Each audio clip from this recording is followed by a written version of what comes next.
विचलित ना हो महाराज, वो अवश्य आएंगे। बुद्ध के पावन हाथों से यदि ये विधि होगी तो धन्य हो जाएंगे हम। महाराज, बुद्ध आ गए।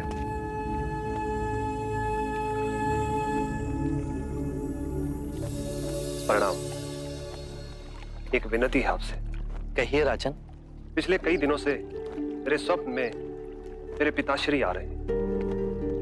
मैंने ब्राह्मणों से भी इसका अर्थ पूछा तो उनका कहना था कि तुम्हारे पिताश्री को शांति नहीं मिली, उनके लिए पूजा करनी हो, यज्ञ संपन्न करना होगा। आप तो परम ज्ञान का स्वरूप है, तो विनती है आपसे कि पूजा विधि आप ही के हाथों से हो, जो मेरे पिताश्री तक पहुंचे, उन्हें मुक्ति मिले, जीवन मरण के इस चक्र से वो मोक्ष पाले।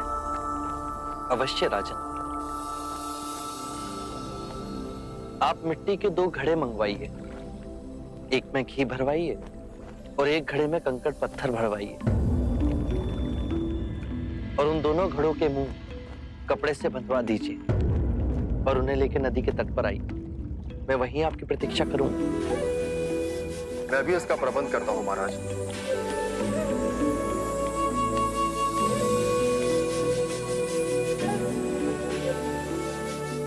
महाराज, अब आप इन दोनों घड़ों को पानी में डाल दीजिए।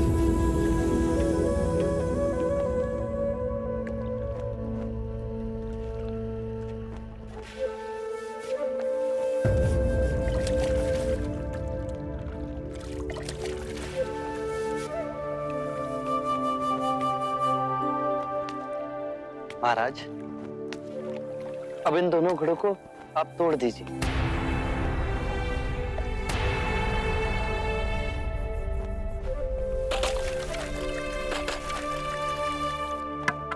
महाराज, अब आप ध्यान से देखिए कि ऊपर उठ पानी पर तैरने लगा।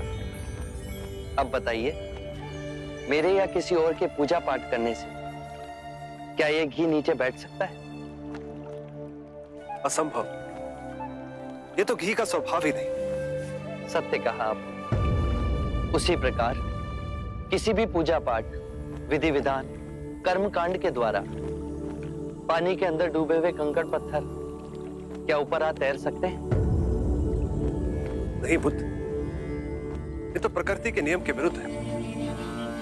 तो हम प्रकृति से भिन्न कैसे हुए? हम भी तो प्रकृति का ही रूप है। सत्य कहा बुद्ध। एक सत्य ये भी है राजन, यदि हमारे पूर्वजों ने अपने जीवन काल में कंकड़ पत्थर बोए, दुष्कर्म किए, तो वो स्वाभाविक ही कंकड़ पत्थर की तरह नीचे बैठ जाएंगे। और यदि उन्होंने अपने जीवन काल में सत्कर्म किए तो स्वाभाविक ही घी की तरह ऊपर आ तैरने लगेंगे। जो बोएंगे वही काटेंगे। परंतु इस शरीर रूपी जीवन काल में ही नहीं, अपितु इस शरीर रूपी जीवन काल के पश्चात वाली यात्रा में भी हम जैसे कर्म करेंगे वैसा ही फल मिलेगा। अब बताइए, इस प्रकृति के नियम को कोई पूजा पाठ, कर्म कांड, विधि विधान, यज्ञ हवन मिटा सकता है? राजन, मैं भी इसको नहीं बदल सकता। केवल अच्छे कर्म ही मनुष्य की मुक्ति का द्वार खोलेंगे। एक ऐसी तलवार है आपके हाथ में जो एक क्षण में सारे झूठ काट केवल ज्ञान को प्रकाशित करती है। ना जाने कितने जन्मों और भटकता में यदि आपकी कृपा ना होती, इस एक क्षण में आपने अपनी अदृश्य तलवार से मेरे अहंकार का सर भी काट दिया। धन्य है प्रभु।